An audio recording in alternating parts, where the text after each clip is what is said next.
vídeo de hoje é pra gente recordar alguns segredos, né, que alguns personagens escondem ao longo da novela. É claro que tem aqueles segredos que você já descobre assim, de cara logo nos primeiros capítulos. E tem aqueles na metade, e tem aqueles que você só descobre lá nos últimos capítulos, ou no último capítulo. De qualquer forma, causa todo aquele alvoroço, aquela ansiedade, você fica querendo saber o que aconteceu, o porquê disso, o porquê daquilo. Oi gente, tudo bem com vocês? Eu sou a Aldine e seja muito bem-vindo de volta ao meu canal. Bora falar de novela? Já vamos começar relembrando o segredo em volta de quem matou a Carolina na novela Cair em Tentação. E eu posso dizer pra vocês que essa novela foi uma coisa muito engraçada, porque mesmo o autor dando aquele final, né, e revelando, né, quem era o culpado pela morte da Carolina, muitas pessoas não gostaram, gente. E muita gente até hoje acha que não foi ela que matou a Carolina. E eu estou falando aqui da Raquel, interpretada pela Silvia Navarro. Você tá lá assistindo, chega lá no último capítulo, você vai descobrir, né? Vai desvendar quem foi que matou a Carolina. Aí o autor vai e coloca lá a Raquel como a assassina, né? Quando ela começa a ficar um pouco mais relaxada, um pouco mais tranquila, ela começa a se lembrar do que aconteceu lá naquele dia, quando ela, né, disparou contra a Carolina. Por mais que muitas pessoas achassem que quem tinha matado a Carolina foi o Damião, que foi assim, um disparo acidental, mesmo assim, lá no último capítulo, a Raquel ficou como a verdadeira assassina. Só que esse é aquele tipo de segredo que só você, telespectador que tá acompanhando a novela, é que acaba descobrindo, né? As outras pessoas da novela ficam fica no vácuo. Quem aí não se lembra quando a Bárbara Greco descobriu que a Aurora era a sua filha? Quando a Bárbara Greco engravidou do Artêmio Bravo, e lá na hora do parto, né, todo aquele esforço e tudo mais, a criança nasceu e ela acabou desmaiando, então ela nem viu quando aquele nojento pegou a criança, né, e deu cabo da criança. E fez a Bárbara Greco pensar que ela tinha perdido, né, que a criança tinha nascido morta. Mas é claro que depois ela descobre toda a verdade, que o filho na verdade era uma filha, porque ele tinha dito pra ela que a criança que tinha nascido era um menino, só que depois ela descobre que era uma menina. E quando ela descobre quem era essa criança, ela fica meio assim, gente, é uma cena tão...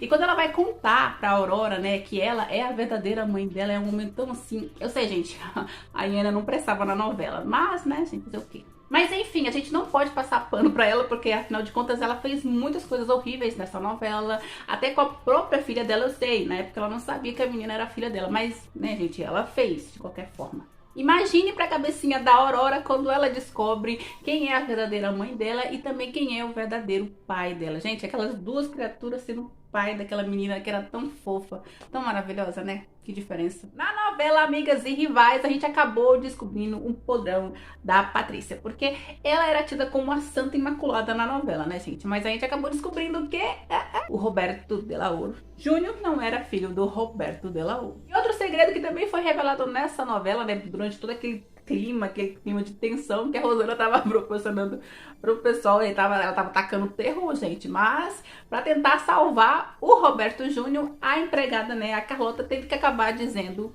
que ele, né, que o Roberto Júnior era na verdade o irmão da Rosana de la Ouro. A Rosana de la Ouro, ela ficou loucona, gente, ela ficou possessa, ela não tava querendo acreditar, mas, né, eles dois eram irmãos. E esse é aquele tipo de segredo que não é contado assim só para duas pessoas ou só para os familiares, não, gente. Foi para geral, até porque a Rosana tava atacando terror lá na formatura deles, né, gente? Ela trancou o povo, ela tava querendo matar o povo. Então, foi muita gente. Tinha muita gente lá naquele auditório. Então, praticamente todo mundo soube da verdade sobre a família de la Ouro, sobre os podres da família de la Ouro. Soraya Montenegro já tava possessa com a Calista, porque ela achava que a Calista tinha falado para a família dela Veiga que elas estavam envenenando a Maria, né, do bairro Aos Poucos. Só que ela falava que não e não, mas mesmo assim, a mulher, gente, ela tava prestada com um trem no corpo, sabe? Porque ela gritava, ela xingava, ela batia na mulher. Chega uma hora que ela leva tanto, mas tanto esporro da Soraya, que ela acaba tendo que falar a verdade pra Soraya, que ela é a mãe dela, gente. Uma filha não bate em uma mãe, e é quando a Soraya para de bater nela. E é claro, a Soraya, ela não acredita naquilo que ela tá ouvindo. Tipo assim, não pode ser que ela é filha da empregada. A partir daquele momento, ela conta toda a história da Soraya pra ela, só que a Soraya, ela fica, acho que, com mais raiva de saber que ela nem tem, assim, sangue azul, né, gente? Que ela é filha de uma empregada. Você já sabe que ela já tem nojo, que ela já tem asco da Maria do Bairro. E pensa, ela sabendo que ela também é de origem humilde, que nem a Maria do Bairro. Olha só como é que ela ficou com raiva. E ela já tava meio psicopata, né? Quer dizer, ela sempre foi psicopata desde que começou a novela, né? Só que os capítulos vão passando e vai só aumentando o nível de loucura dela. Infelizmente, nessa novela, a Calista, ela não teve um final feliz, porque afinal de contas, ela foi morta pela própria filha dela. A Calista tinha achado que a Soraya tinha morrido, porque vocês lembram, né? Que ela cai lá do prédio e tudo mais, todo mundo acha que ela morreu, mas depois a mulher ressuscita. Então ela aparece na casa da Soraya e a Soraya leva o maior susto quando vê a Calista. E ela tá toda emocionada de ver a filha dela de novo e tudo mais. E você sabe, né? Do jeito que a Soraya é, acaba brigando, discutindo com ela e empurra ela. E ela bate em um móvel, né? A cabeça dela e tudo mais, e acaba morrendo. Que pena, né, gente?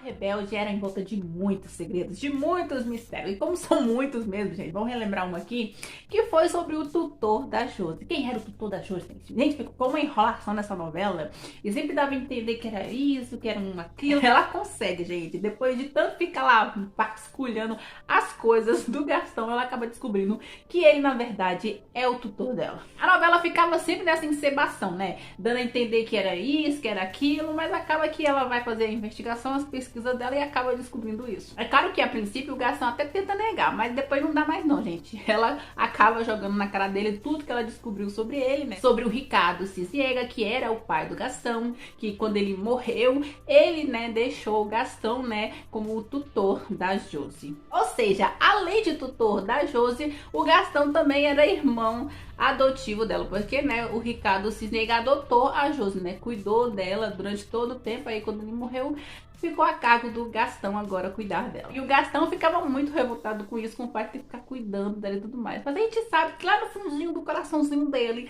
ele gostava da menina. Ele tinha aquele carinho, né, de irmão com ela. Só que a gente sabe que na novela, gente, ele fazia o escarcéu na vida da menina, maltratava, humilhava ela demais.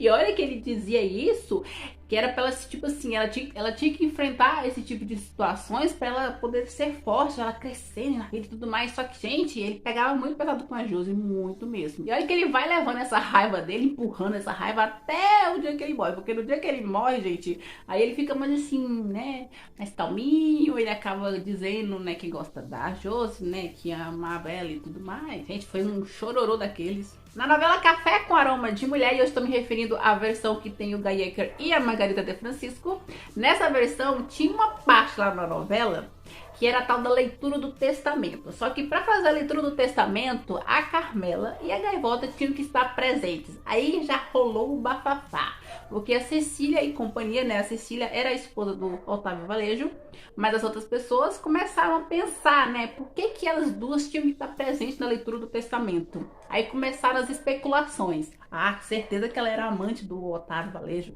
certeza que eles tiveram caso, sabe? Rolou um monte de coisa. Mas enfim, eles acabam descobrindo, né, toda a história por trás, né, da relação que a Carmela, né, que era a mãe da Gaivota, teve com o seu Otávio Valejo. Otávio Valejo, ele tinha uma gratidão assim imensa pela Carmela. Quando a gente assiste a novela, quando a gente acompanha e vê essa hora, né, da verdade e tudo mais, a gente fica pensando assim, gente, mas era uma coisa tão, né, não tinha nada demais nessa relação. A Carmela ajudou o Otávio, ela salvou a vida dele, porque na época lá, quando ela era um pouco mais nova, naquela época ela ainda trabalhava como colhedora de café e ela chegou a ouvir, né, alguns funcionários tramando, né, tentando fazer uma emboscada para tentar matar, né, para tentar roubar o dinheiro do Otávio que ele estava trazendo e também matar ele. E ela ouviu isso e ela foi alertar ele sobre isso. E depois, né, depois que aconteceu isso nesse dia, a partir desse dia, digamos assim, que a vida dela mudou um pouquinho, né, gente? Porque ele ajudava ela em tudo. Quando a gente começa a ouvir a Carmela contando a história dela, né, de quando ela conheceu o Otávio, você já pensa, ela era mais novinha, né? Eles ficam conversando muito, vai que rola aquele interesse, mas não, gente, era só aquele respeito mútuo, aquela coisa de pai, de filha, ele cuidando dela. Ele já era simpático com ela. E depois que ela salvou, né, a vida dele, né, avisando sobre a emboscada e tudo mais, aí pronto. Aí viraram melhores amigos. Na novela madrasta, se tinha uma coisa que ficava perdurando por vários e vários e vários capítulos, era sobre quem matou a Patrícia, gente. Depois a gente vai lá e descobre que, na verdade, o verdadeiro assassino da Patrícia era o Demétrio. O Demétrio, ele tinha uma dupla personalidade, que ele acabou adquirindo isso por conta das frustrações ao longo da vida dele. Ele era muito rejeitado por todas as mulheres. As mulheres brincavam com ele e às vezes falavam que ele não era homem suficiente, tá, né? Satisfazer ela. Assim, ele não se aceitava como homem. Acho que por conta das rejeições que ele sofria ao longo dos anos. Tanto da própria esposa dele como de outras mulheres também. Não, gente, ele era molocão, ele era um psicopata, se vestia de mulher. Não, e era muito estranho, porque além dele ser psicopata, ele também praticava magia negra, gente. Porque tinha umas cenas lá meio loucona nessa novela, né? Dele fazer um voodoo lá. Esse cara era loucão. E as pessoas ficavam, gente, mas por que ele matou a Patrícia, gente? O pior é que ele matou a Patrícia e ele deixou a Maria ser condenada, né, a 20 anos. Ela ficou 20 anos presa, gente, por um crime que ela não cometeu. Mas por que ele matou a Patrícia, gente? A Patrícia, ela sabia dos podres de todo mundo da novela. Gente, ela praticamente era uma coluna de fofoca. Ela sabia de tudo e de todos. E ela usava isso ao favor dela, né? Pra conseguir o que ela queria. Demétrio foi um desses que caiu do cavalo com ela. Porque o cara se achava, né? O bonachão e tudo mais. Mas, como eu já falei pra vocês, né? Ela ameaçava todo mundo, gente. Ela tinha um segredo de todo mundo, assim, ó, na palma da mão. Todo mundo comia na palma da mão dela. Eles eram, assim, um pouquinho mais novos. O Demétrio, ele cometeu fraude na empresa, né? Do Otávio, né? Ele roubou a empresa. E a Patrícia, ela sabia disso e tava ameaçando, tava chantageando ele. E ele já não aguentava mais aquilo, gente. E chegou ao ponto que ele acabou tendo que matar ela. Fora que a Patrícia também sabia desse outro lado dele, né? Que ele se vestia como mulher. Tanto que ela até tirou umas fotinhas e tudo mais dele. E também estava ameaçando ele com isso. Junta o fato de que ele se vestia como mulher. E ele não queria que ninguém descobrisse, né? Sobre essa outra personalidade que ele tinha. E também o fato dele ter roubado a empresa. Ele, né? Não queria que ninguém soubesse disso também. E a mulher lá ameaçando, chantageando. Não ia acabar bem. Pra completar, no dia que a mulher morreu, me aparece a Maria lá no quarto. E a primeira coisa que ela faz é o quê? Pegar uma arma. Ai, só que vale a gente lembrar que na versão original, né, que foi exibida aqui no Brasil também, o Demétrio era o verdadeiro assassino. Mas o México, né, também fez um final alternativo onde a Fabiola era a assassina da Patrícia. Esse final ele não foi transmitido, nunca passou aqui no Brasil, mas existe esse final, tá? Mas o oficial foi o Demétrio. E a novela Madrasta é aquela típica novela, né, envolta de vários e vários segredos. Tinha o segredo da Maria, né, que ela não podia contar, que era a mãe do Heitor e da Estrela, né, só que depois eles acabam descobrindo esse segredo e tudo mais. Foi uma cena, assim, bem emocionante. Não, e quando o Ângelo, né, que era o mais fofinho, bonitinho, descobre que não é o filho verdadeiro do Estevam. Gente, o menino fica em choque. E pra completar, a Carmen descobre que, na verdade, ela é a mãe verdadeira do Ângelo, né? Porque a Carmen achava que a mãe verdadeira do Ângelo era a Alba. Porque a Alba, né, tinha feito ela acreditar nisso. Porque elas tiveram um caso com o Demétrio. Olha só. As duas tiveram um caso com o Demétrio e engravidaram dele. Só que no dia do parto, a Alba, né, teve um filho e a Carmen também. Só que o filho da Alba nasceu morto. Só que o que ela fez? Ela trocou as crianças e fez a Carmen acreditar durante vários e vários anos que o filho dela tinha morrido e que o Ângelo era o verdadeiro filho dela. Só que depois, né, tudo é descoberto e ela descobre que é a mãe do Ângelozinho e tudo mais. Todo mundo fica feliz. A gente não pode deixar de citar também que a Alba, né, aquela megera, ela gostava do Estevam, né, gente? Só que ela, assim, ela era tia dele, só que ela não via ele como sobrinho, gente. Ela tinha aquele amor de mulher por homem, né? Ela era apaixonada pelo próprio sobrinho, meu Deus do céu. E você sabe lá que no final da novela, como ela não sabe, já sabe que não vai ficar com ele, porque afinal de contas, né, não tem nem lógica um trem desse, ela acaba se matando, né? Mas, enfim. E a gente que acompanhou a novela sabe que ela tinha uma raiva tremenda da Maria. Mas depois a gente descobre que essa raiva que ela vinha cultivando durante anos e anos e anos, na verdade era por conta disso. Porque ela tinha raiva de saber que a Maria tava lá com o Estevam, que a Maria beijava o Estevam, que a Maria ficava com o Estevam e não ela, gente. Olha a mulher loucona. Na novela, O Que a Vida Me Roubou, a Nádia acabou descobrindo o segredo do Pedro Medina. De tanto ela insistir, ele acabou confessando pra ela o motivo dele nunca ter tocado nela, dele nunca ter, né, passado a noite, né, feito coisa com essas coisas, porque ele rejeitava ela e tudo mais. Quando o Pedro Medina era mais novo, ele sofreu um acidente, né? A motocicleta que ele estava bateu com um carro e quem estava nesse carro era o Alessandro e o seu Benjamin. Só que na época, o seu Benjamin, com medo, né, dele ser preso e tudo mais, acabou fazendo com que o Alessandro confessasse que tinha sido ele que causou, né, o acidente lá no Pedro Medina. E tempos depois, anos depois, o Pedro Medina descobre, né, que teve essa confusão toda e quem tava no carro era o Alessandro. Assim, ninguém conta de verdade quem é que tava dirigindo o carro. Todo mundo achava que era o Alessandro, mas o Alessandro fala depois que não era ele, que foi o Benjamin que atropelou ele. Mas enfim, ele acaba nutrindo, né, essa raiva, esse ódio pelos Almonte, principalmente pelo Alessandro, porque ele achava que foi o Alessandro o causador dele ter ficado sem essa parte, assim, considerada importante para um homem. Pedro Medina, ele não tinha os testículos, então ele colocava toda a raiva dele, a culpa do mundo todo em cima do Alessandro. E no dia que ele mostrou pra Nádia como ele estava realmente, né, que ele abriu o roupão lá e mostrou que ele não tinha mais os testículos, que ele estava mutilado, ela ficou, gente, ela ficou bastante assustada. Acho que eu mesmo ficaria assustada. Pedro Medina, ele contava, né, que quando ele tinha 20 anos, e nessa época o Alessandro tinha 15, ele sofreu esse acidente, né, e ele foi jogado contra uma cerca de arame farpado, e que isso acabou, né, negociando as coisas dele, acabou mutilando, e tentaram até salvar, né, o órgão dele e tudo mais, só que o médico lá da época falou que não ia ter como, né, e acabaram cortando, né, fizeram uma cirurgia e tiraram.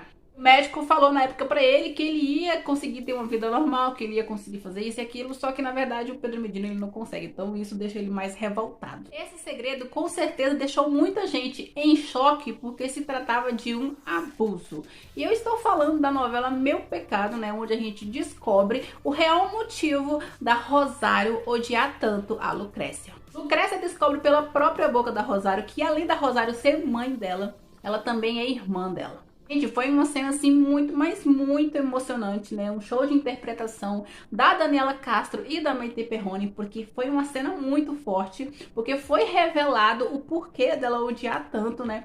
Tinha a Lucrécia e tinha o César, que eram os filhos da Rosário. E a Rosário, ela tinha assim um amor, uma paixão, uma devoção pelo César e desprezava demais, rejeitava bastante a Lucrécia. E a Lucrécia, ela nunca entendia o porquê que a própria mãe dela odiava, detestava tanto ela. E quando ela descobriu a verdadeira razão, gente, foi de cortar o coração. A Lucrécia, ela ficou em choque ao constatar que além de filha, ela também era irmã da própria mãe.